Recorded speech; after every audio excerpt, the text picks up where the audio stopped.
What is primary की इन my primary की constant का यूज टेबल में हर एक रो को यूनिकली आइडेंटिफाई करने के लिए किया जाता है।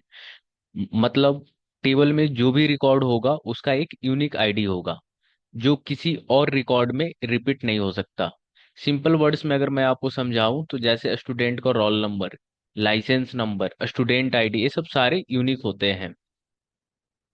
इसलिए इन्हें प्राइमरी की बनाया जाता है। प्राइमरी की दो इंपॉर्टेंट कंडीशन होती है।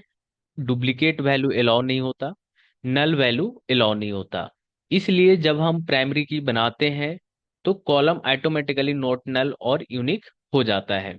फॉर एग्जाम्पल, मैं एक मैं एक आपको टेबल बनाकर दिखाता हूँ। तो इसके लिए हम कमांड प्रॉम्प्ट में जाएंगे और ये हमारा कमांड प्रॉम्प्ट है जो मैं यूज करते आ रहा हूँ। तो अगर मान लो कि हमें एक नई टेबल बनानी है तो स्टूडेंट नाम का हम एक टेबल बनाएंगे। तो पहले से अगर बना हुआ है तो मैं उसको डिलीट कर देता हूँ, ड्रॉप टेबल, और टेबल का नाम स्टूडेंट। ये ड्रॉप मतलब हो गया, ये परमानेंटली डिलीट हो जाती है टेबल। तो ये डिलीट हो गया होगा, डिलीट हो गया है। अब मैं एक नई टेबल बनाता हूँ। टेबल का नाम रखेंगे क्रिएट टेबल, क्रिएट टेबल, और टेबल का नाम रखेंगे स्टूडेंट। ठीक है। तो हम इसमें नाम रखने वाले हैं first name, worker 255, last name worker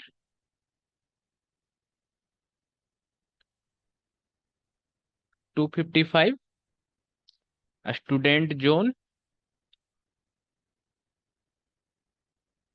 worker 255।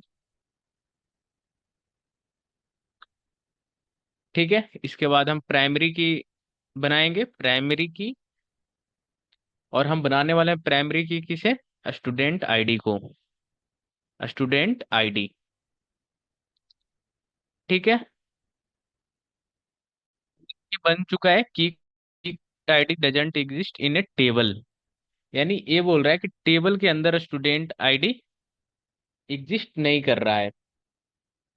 ठीक है। क्योंकि मैंने तो स्टूडेंट आईडी ऐड ही नहीं किया, इसलिए एग्जिस्ट नहीं कर रहा है। ठीक है। तो हम क्या करते हैं, क्रिएट टेबल, टेबल का नाम स्टूडेंट, स्टूडेंट। और यहाँ पे ही हमें डिफाइन करना पड़ेगा स्टूडेंट आईडी। स्टूडेंट आईडी इन टाइप का रहेगा, और इसे हम नोट नल रखेंगे, नोट नल।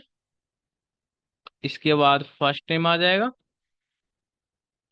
फर्स्ट नेम वैरकर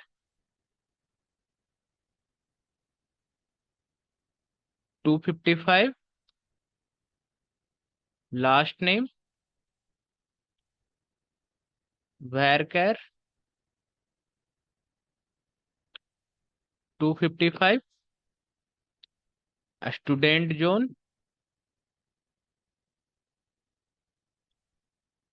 वैरकर 255 रखेंगे। ठीक है। इसके बाद हम बनाएंगे प्राइमरी की, प्राइमरी की किसे बनाने वाले हैं? स्टूडेंट आईडी को, स्टूडेंट आईडी।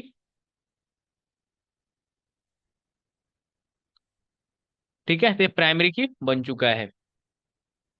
यहाँ पर स्टूडेंट आईडी को हमने प्राइमरी की बनाया है, मतलब हर स्टूडेंट की स्टूडेंट आईडी अलग होगा। दो स्टूडेंट का सेम स्टूडेंट आईडी नहीं हो सकता, और स्टूडेंट आईडी ब्लैंक नल भी नहीं हो सकता। ठीक है। तो टेबल स्ट्रक्चर अगर हमें चेक करना है, तो अगर हमें टेबल का स्ट्रक्चर देखना हो तो हम कमांड यूज करने करेंगे, डेस्क स्टूडेंट, टेबल का नाम यहाँ पे आ चुका है। और यहाँ पे आप देख रहे हैं कि स्टूडेंट आईडी में यहाँ पे की में प्राइमरी दिखा रहा है। ठीक है। तो कौन सा कॉलम है, उसका डेटा टाइप क्या है, और कौन सा कॉलम? प्राइमरी की है। सब सारे यहाँ पे डिटेल आ चुके हैं। प्राइमरी की एक ऐसा कॉलम होता है जो टेबल का हर रिकॉर्ड को यूनिकली आइडेंटिफाई करता है और उसमें डुप्लीकेट और नल वैल्यू अलाउ नहीं होता है। ठीक है।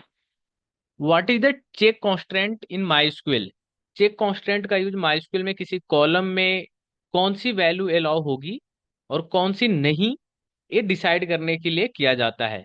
सिंपल वर्ड्स में अगर मैं आपको समझाऊं तो चेक कांस्टेंट एक रूल लगाता है टेबल पर।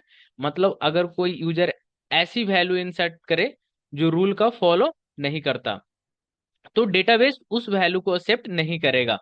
मैं आपको एग्जांपल से समझाता हूँ। मान लो हम स्टूडेंट टेबल बना रहे हैं और हम चाहते हैं कि स्टूडेंट की एज एज 20 से ज्यादा नहीं होनी चाहिए। तब हम चेक कांस्टेंट का यूज करेंगे। अब हम आ चुके हैं कमांड प्रॉम्प्ट के अंदर और यहाँ पे हम एक टेबल डिफाइन करेंगे। और अभी जो मैंने टेबल बनाया है इसे मैं डिलीट कर देता हूँ।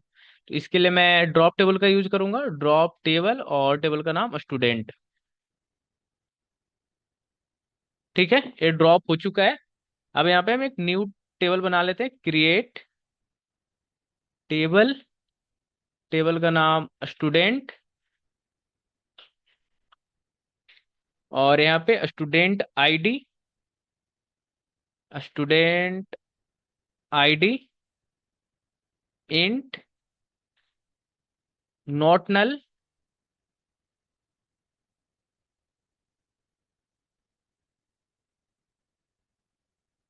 फर्स्ट नेम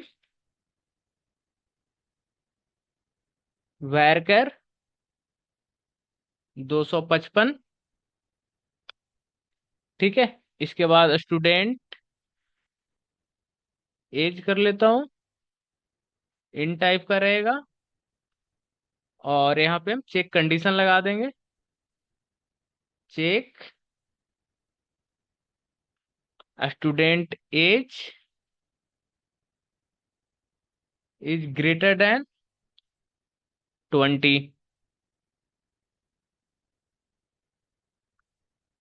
ठीक है, यहाँ पर जो भी यहाँ पर जो कंडीशन लिखी है, check student age greater than 20, इसका मतलब है स्टूडेंट की एज 20 से ग्रेटर होनी चाहिए।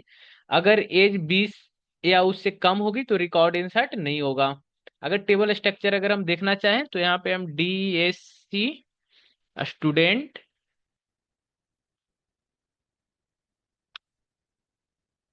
इसे हमें पता चल जाता है कि टेबल में कौन कौन सा कॉलम है। तो यहाँ पे आ चुका है। ठीक है,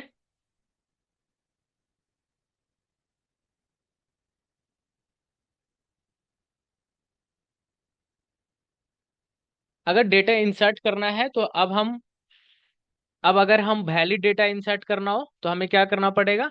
इंसर्ट इनटू स्टूडेंट, और इसके अंदर हम पास करेंगे स्टूडेंट आईडी,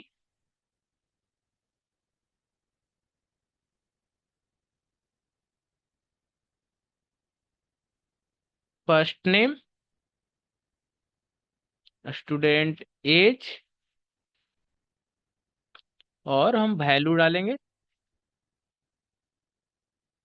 वैल्यू डाल देंगे, स्टूडेंट आईडी में 1 डाल देंगे, और नाम में यहाँ पे अंकिता कर दूंगा।